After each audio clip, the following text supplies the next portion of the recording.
نورپور شرما۔ برادران اسلام، جیسا کہ سب کو معلوم ہے، بدترین گستاخ رسول صلی اللہ علیہ وسلم، جس نے آقا علیہ السلام کی شان میں ایک انٹرویو بیان میں گستاخیاں کی اور واضح گستاخیاں کی، اور اس کی گستاخیوں کے خلاف غیرت مند اور جرت والے مسلمانوں نے اپنا فریضہ حق سمجھتے ہوئے، جو کہ حق ہے، اس کے خلاف آواز اٹھائی۔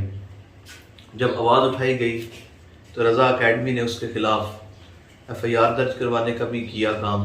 ایف آئی آر درج کروائی گئی، اور جب اس نے یہ سارا کچھ دیکھا، نورپور شرما نے آقا علیہ السلام کی واضح گستاخی کرنے کے بعد، برادران اسلام، اس نے جا کر ٹویٹر پر ٹویٹ کیا کہ میں آپ کو ایک بات بتانا چاہتی ہوں، جو میں نے یہ کام کیا گستاخی رسول والا، میرا مقصد کسی کا دل، کسی کے جذبات کو مجروح کرنا نہیں تھا۔ اپنے ٹویٹ میں کیا کہا؟ کسی کے جذبات کو مجروح کرنا نہیں تھا۔ برادران اسلام، پہلی تو بات یہ ہے کہ مسلمان اپنی ذات پر بات آ جائے چھوڑ دیتے ہیں، اپنی جان پر بات آ جائے چھوڑ دیتے ہیں، لیکن جب بات اپنے آقا و مولا کی شان میں آ جاتی ہے گستاخی کی، تو پھر مسلمان کسی صورت میں بھی برداشت کرنے کو تیار نہیں ہے۔ برادران اسلام، جس طرح امام احمد رضا خان بریلی کے سلطان نے فرمایا تھا کہ مر ہی جاؤں اس در سے جاؤں دو قدم، کیا بچے بیمار غم قرب مسیحا چھوڑ کر، پھر کے گلی گلی تباہ ٹھوکریں جگ کی کھائیں کیوں، دل کو جو عقل دے خدا تیری گلی سے جائیں کیوں۔ برادران اسلام، اس کے اس بیان پر پھر اس نے ایک اور بیان دیا۔ بیان میں اس نے کہا کہ مجھے ایک علاقہ سے، ایک شہر سے آواز آتی ہے کہ ابھی گستاخ رسول کی ایک ہی سزا، سر تن سے جدا، سر تن سے جدا۔ تو میں آپ کے سامنے حدیث پاک سے یہ بات واضح کرنا چاہتا ہوں۔ وہ نابینا صحابی جنہوں نے گستاخ رسول عورت کو واسطے جہنم کیا اور صبح فجر کی نماز آقا علیہ السلام کے پیچھے مدینہ پاک میں پڑھی، تو آقا علیہ السلام نے نماز پڑھائی اور فرمایا کہ وہ نابینا صحابی کدھر ہے؟ تو صحابہ کرام نے صفوں سے آگے نکالتے فرمایا یا رسول اللہ یہ ہے۔ تو نابینا صحابی سامنے تشریف لائے، فرمایا یا رسول اللہ کیا اس کی مجھے سزا دی جائے گی؟ یہ جو میں نے کام کیا اس کی مجھے سزا دی جائے گی؟ تو آقا علیہ السلام نے فرمایا، اب اس کا جواب کو سنیے گا۔ وہ کہتی سرطان سے جدا کیوں؟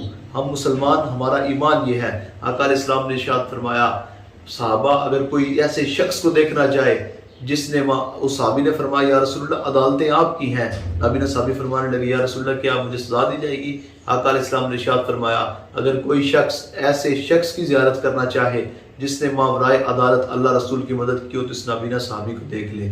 تو پھر یہ بات بھی یاد رکھنا، کسی کو یہ لگتا ہے کہ وہ گستاخی کر کے اب اس کے خلاف ایف آئی آر درج ہو چکی ہے، لیکن اگر کسی کو یہ لگتا ہے کہ ہم بچ جائیں گے، تو ان کو بڑا دو ٹوک بیان ہے کہ لاکھ پردوں میں چھپ کر بیٹھے ڈھونڈ لے گا اسے کوئی دیوانہ، بھول جائیں نبی کے دشمن کے چین سے وہ جیا کریں گے، ہماری سانسیں رواں ہے جب تک نبی کی مدح و سرا کریں گے، ہماری رگوں میں لہو رواں ہے جب تک نبی نبی کیا کریں گے۔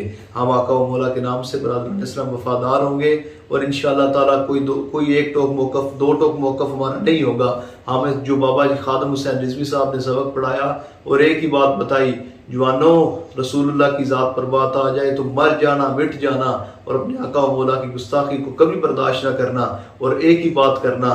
برادران اسلام، آقا علیہ السلام کی شان میں جب گستاخی کا وقت آیا تو امیر المجاہدین نے اپنی ویل چیئر کو آگے رکھتے ہوئے، برادران اسلام جو ٹانگوں سے نہ چل سکے لیکن ویل چیئر پر بیٹھ کے اپنے آقا و مولا کی ناموس کا پہرا دیا، تو ہم ٹانگوں والے ہو کر اپنے آقا و مولا کی ناموس کا پہرا کیوں نہیں دے سکتے؟